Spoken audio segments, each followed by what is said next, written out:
Hello, everybody. My bed is not made because my cat is chilling and I feel bad and I did not want to wake him up. So he is here. He is observing this conversation with myself. Anyway, I'm trying to be more consistent about my conversations and my topics, and I posted a few videos about your physical appearance and your attributes and how that connects to your personality, your energy, your even like potentially your purpose in this lifetime. Personally, I'm someone who reads faces. Face reading is not anything new. It is in Chinese medicine. I think there's also a word for it. If I know what it is, I'll put it up here. I did a really quick Google search and I was finding that there were actually like studies done about your appearance and how it affects different like personality traits. I think one was like on Myers-Briggs or something like that. So again, this is relatively common, it's not new, and in some cases it's potentially been proven. We, in my opinion, we have a very warped relationship with our physical appearance, whether that is, with our weight, with our height, with our facial structure, etc. And it's really just a shame because a lot of these things are intentional in regards to our incarnation. I do truly believe that however we look, however we appear, this is, what we're intended to be, what we're intended to project ourselves out to be in this lifetime, in this incarnation. This is our soul's projection, essentially. There are, of course, some things which are like modifiers, you could say, right? Like how, if we do makeup, how we do our hair, how we dress, etc. But for the most part, like our physical beings and physical bodies, like in its like purest form, I feel it's intentional. All energy to some degree has to have intention and be intentional, and it's just kind of strange that we would assume that it's not. I feel like it's weirder to assume that it's not than it is. It's just that we've been sort of conditioned to feel and think that things are just kind of like on accident almost, which, yeah, I don't know. I feel like when you start to deconstruct it, it actually makes more sense this way. Also, if you think about it, we perceive different physical attributes to be either quote unquote attractive or not as a collective, but because we have such strong feelings about them and such a visceral reaction, and the fact that they differ from kind of like place to place, person to person and culture to culture, it really signifies to me that there's something more than just your physical attributes, right? Like there has to be some sort of energetic or metaphorical meaning. So I think the overall question is why? Why would you incarnate with certain features or certain attributes? It can be really challenging to wrap your mind around this or even breach the topic if this is something that you've really been struggling, if you don't think that you are the beauty standard, if you're not feeling like you fit in, etc. But beauty, it's not like beauty is in the eye of the beholder, but like beauty is beauty. Like everything which is created through energetic intention, which is natural, is beautiful. I personally feel that a lot of times, since these physical attributes are related to energetic expressions or metaphysical expressions, we have a preference as a society. But that preference becomes warped when that's the only preference, or that's the generalized preference, or we're not really thinking through it, we're just kind of accepting that that's the case. And on top of that, when there's negative emotions and feelings attached to it, because maybe, someone is feeling insecure and they decide to project that insecurity onto someone else. It's really, really silly, it's really warped, and it just makes people feel like shit, honestly. And yeah, so there could be a lot of contention as to, why do I look this way? This is like really stressful. I'm like really having a struggle. It's not your problem, it's the collective's problem. And I know that doesn't really help, but hopefully it's like just, further reassurance and validation, if anything. So you're probably thinking, well, why would I do this? Why would I come into this like judgmental world, looking a certain way? And again, this is how I read energy, this is how I channel energy, this is what I believe. Which, by the way, I can take like a 2-second just pause on that, because I am not like scientific or official in my approach in terms of, I don't follow a rule book, a guidebook, a textbook. I simply just know things and feel things by looking at pictures of people or just looking at people in person, and that validates my feelings about them. So, not only is it going to be challenging to agree with this if you don't want to or don't feel like it's true, but it may also be like more specific to my point of view. And at the end of this video, I'll go into a little bit more detail about certain more specific physical attributes and what I perceive them to mean. But again, I'm kind of like retroactively intellectualizing them because it's not really something that like I start off knowing. It's just I see it, I feel it, and then I'm like, oh, okay, this is what it is. Since our physical attributes and our appearance is an expression of the amalgamation of our energetic parts, our past, our soul, our, incarnations, etc., like anything and everything, sometimes it differs from what the collective deems to be normal or, again, attractive. And it's not about right or wrong, it's just about potentially fitting into a collective's point of view at a certain time. And yeah, like I said, it can be really challenging. But this is just your expression of you, your true self, your authenticity, who you truly are. And if you're outside of the norm of the collective or the energy of the collective, you're going to look different. You're going to look outside of the beauty standard.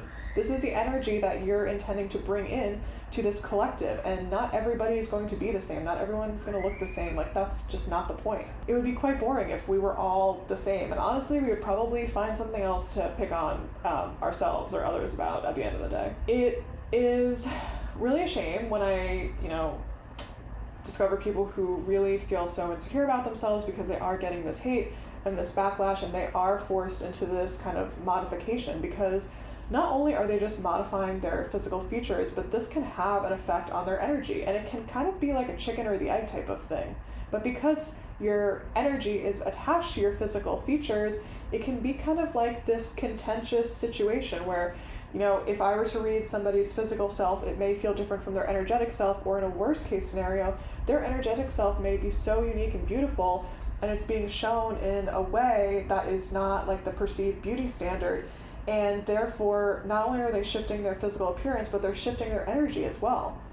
It's not just modifying physical appearance, it's modifying energy, and it's modifying intention. And that kind of scares me a little bit, from like a metaphysical perspective.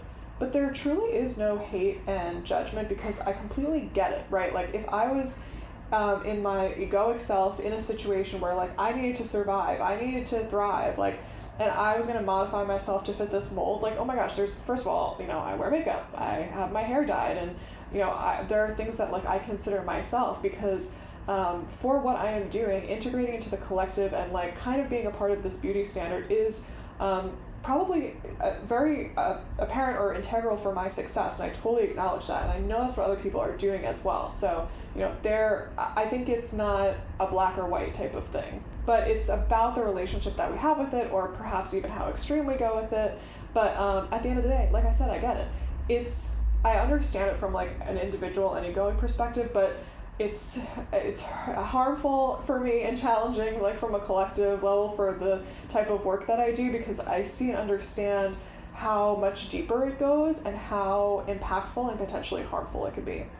I think what is like kind of an interesting observation is that a lot of times when people do modifications, if they're identifying as a female, they typically want more like traditional female features, and kind of the opposite or vice versa for men.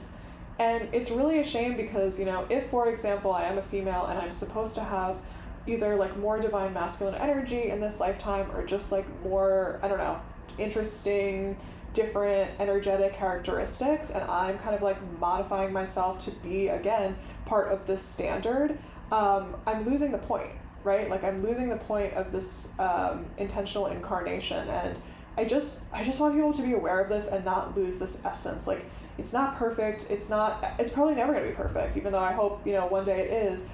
And again, there's no guilt and shame, it's just that I just want people to be kind of like aware of it, aware that their incarnation is intentional, and that they are beautiful, and that it's a collective problem, it's not their problem, and that they can move forward,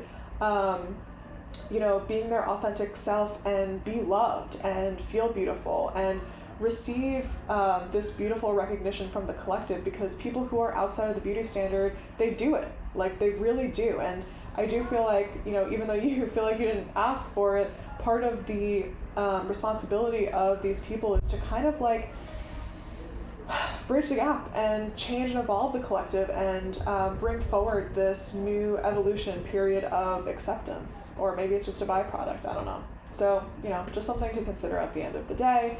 If you are interested in modification, I think it's really important to be strategic about it. And I'm not saying that people aren't, but it can be kind of confusing to discern, strategy versus, in like unintentional or intentional modifying of your energetic body, if that makes sense. Just because I feel like everyone, is interested in more specifics and how it applies to them, I can also share how I read people and what it kind of says about them. And the reason why I'm going into these specifics, because I feel like this has been a very controversial topic for me in the past, is that all of these things are wonderful and beautiful, and they're just all different strengths. There's no strengths and weaknesses. It's just strengths. And if we can kind of embody our strengths and accept each other's strengths, we'll start to minimize these feelings of jealousy and hate and rejection and projection about people's appearances in general. And, it could even hopefully, stumble into more acceptance of other sociological problems, right? Like misogyny, potentially even racism, when we can really genuinely accept ourselves and stop projecting out these insecurities. Obviously, it's going to take a bit more than just this concept, but these are the very small things that I hope to kind of chip away at in the future, just so that it can kind of plant the seed, if that makes sense. It's kind of interesting because it goes from full body perspective to more individual nuances of people's face, for example. Obviously, I don't have enough time to chat about that, so I can talk about just kind of major things. Hello, this is Sarah from the future. I was editing this video, and as I came across this section where I went into more detail about people's physical attributes, I was like, this is incredibly chaotic. I think I was trying to rush through the video, and I just wanted to redo it so that it is just clearer and more relaxed, I guess. So let's start at the top, or I guess the all over is the best way to explain that. Generally, when I'm looking at someone, depending on how big they are or how small they are, it really just has to do with their energetic mass, but really more so in this physical reality. Unless people are perpetually channeling, or I guess depending on how they use their energy in general, it's not that people have more energy in total or less energy in total. It's more so that was my cat. It's more so about being in this physical space and how much you may be working with at a certain point and place in time. Skin overall, in my opinion, is really important to talk about because I feel like people have a lot of skin issues. And not only is skin your largest organ, of course, but it is really your barrier from your body or your energetic self to the outside world. Therefore, I feel like people who have skin issues tend to have issues with themselves and their immediate environment. In terms of skin tone overall, I find that this is somewhat correlated to energetic depth in particular, essentially ability to access different realms of energy, which kind of makes sense because if we're talking about skin being a boundary to begin with, conceptually it's a boundary to different energetic areas. Hair is interesting because it's kind of specific, in my opinion. I find that it's primarily and almost only related to crown chakra. Hair almost acts like a filter between our higher selves and our conscious self. And I do feel that the color, the type, the texture, and the length all speaks to what we need for this filter or as this filter. It is interesting that some cultures consider your hair to be a spiritual extension of yourself. And I feel like that's similar to what I channel. To me, your facial features in general and kind of your bone structure speaks to your approach in life. How do you approach different opportunities and experiences, whether they are positive or negative? And these characteristics are somewhat lateral when it comes to these overarching concepts and themes. By far, my favorite part of the face is nose. A lot of times your nose is your most outward feature, even if it's not necessarily sticking out the most, but as a result, I consider it to be associated with life path in general, essentially how you are leading your life and how you are integrating into the collective. So characteristics can speak to this approach as well. Mouth is one of the most fascinating parts of the body because it encompasses so many things. What's also really interesting is that it serves two purposes. In other words, we are quite literally digesting energy or digesting our food through it, as well as regurgitating this energy in a means of conversation, expression, any sort of communication in general. As a result, the characteristics oftentimes speak to how much energy you need to be pulling in through this lifetime, as well as how much you need to be expressing. And it can be quite nuanced in terms of that approach. I almost completely forgot about eyes. I do truly feel that eyes are the window to the soul. I've spoken before about how I feel that certain eye characteristics are more aligned to newer souls versus older souls. And in general, it speaks to whether you are deducing things or you're perceiving things. More wide-eyed expressions are perceiving, and vice versa for deducing. All right, I'm out. Bye.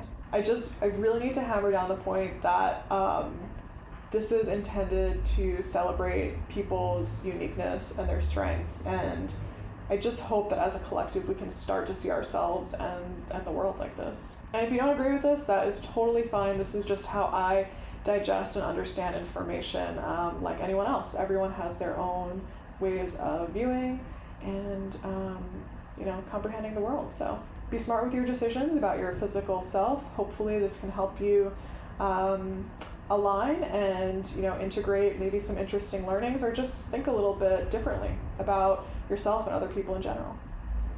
Peace.